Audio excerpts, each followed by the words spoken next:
A gente faz isso umas 20.000 vezes por dia, sem nem pensar. Inspirar e expirar. É um ritmo que não para, totalmente automático, e que nos mantém vivos. Mas por trás desse ato que parece tão simples, existe uma máquina, nossa, uma máquina biológica de uma complexidade impressionante. Vamos dar uma olhada em como essa máquina funciona, peça por peça. Alguém já parou para pensar no que realmente acontece toda vez que o ar entra e sai?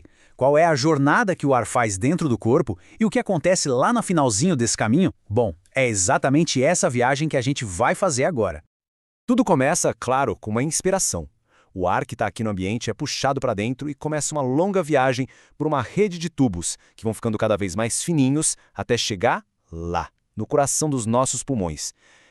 E então, vamos seguir o caminho. O ar entra pelas narinas ou pela boca, desce pela faringe e pela laringe e chega na traqueia, que é tipo a avenida principal. A partir daí, o sistema se ramifica, que nem uma árvore de cabeça para baixo, sabe? Primeiro para os brônquios, depois para os bronquíolos, que são ainda menores, até finalmente chegar em milhões de saquinhos de ar minúsculos, os alvéolos. E é lá, nesse destino final, que a verdadeira mágica acontece. Tá, mas como é que o ar entra e sai? A inspiração é um processo ativo. O diafragma e outros músculos trabalham, eles se contraem para aumentar o tamanho do tórax. Isso cria um tipo de vácuo que puxa o ar para dentro. Agora, olha que curioso, a expiração, quando a gente está em repouso, é passiva. Os músculos só relaxam. E a elasticidade natural dos pulmões já é o suficiente para expulsar o ar. Ou seja, um processo gasta energia, o outro simplesmente aproveita as leis da física.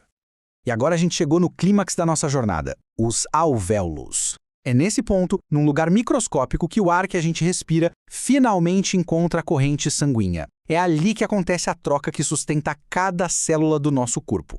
Para a gente entender essa troca, tem um conceito que é fundamental: pressão parcial. Imagina que o ar é uma mistura de vários gases, e cada um deles está empurrando para se espalhar. A pressão parcial é basicamente a força desse empurrão. E a regra é simples: os gases sempre se movem de onde tem mais pressão para onde tem menos. É uma lei da física, não tem como escapar. E aqui, olha só, os números mostram tudo. O ar que chega no alvéolo tem uma pressão de oxigênio alta, de 100. O sangue que está passando por ali, coitado, só tem 40. Essa diferença enorme de pressão literalmente empurra o oxigênio para dentro do sangue. Ao mesmo tempo, o dióxido de carbono faz o caminho contrário. Tem mais pressão dele no sangue do que no alvéolo, então ele sai. É uma troca silenciosa, perfeita e que é totalmente governada pela física. E para que essa troca seja tão, mas tão eficiente, o corpo precisa de uma superfície de contato gigantesca. Quão grande? Se a gente pudesse pegar todos os alvéolos de um pulmão e esticar no chão, eles cobririam uma área de 10.000 metros quadrados. É isso mesmo. Dentro do nosso peito tem uma área que equivale a quase 2 campos de futebol, trabalhando sem parar a cada segundo. É incrível. Mas os pulmões são muito mais do que só um filtro gigante. Eles têm um design super inteligente para otimizar essa troca, para garantir que o sangue e o ar se encontrem nos lugares certos e na hora certa.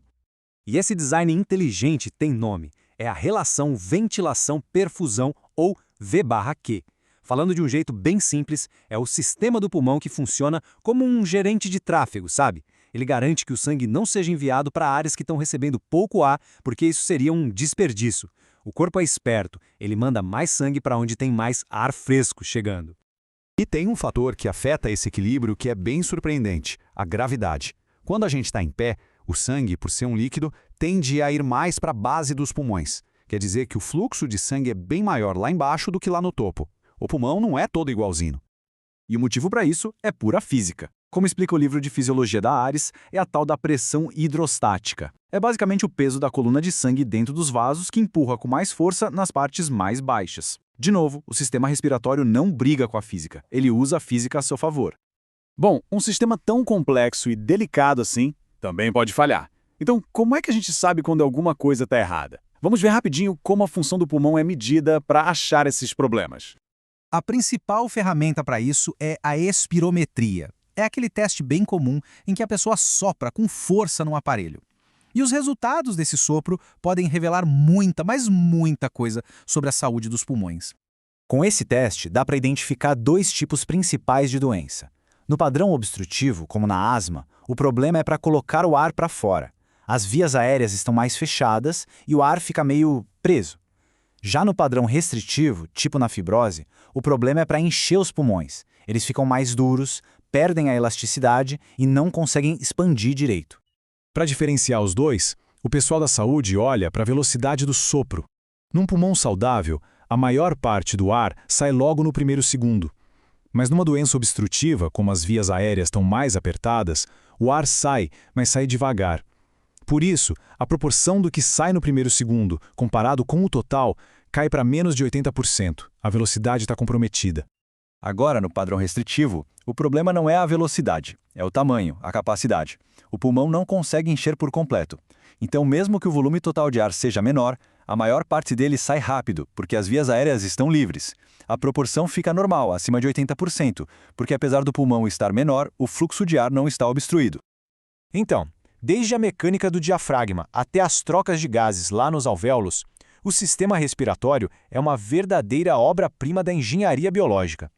Ele funciona sem parar, em silêncio, conectando a gente com o mundo a cada inspiração e alimentando nosso corpo a cada expiração. A questão que fica é, o que a gente está fazendo para proteger esse presente tão incrível?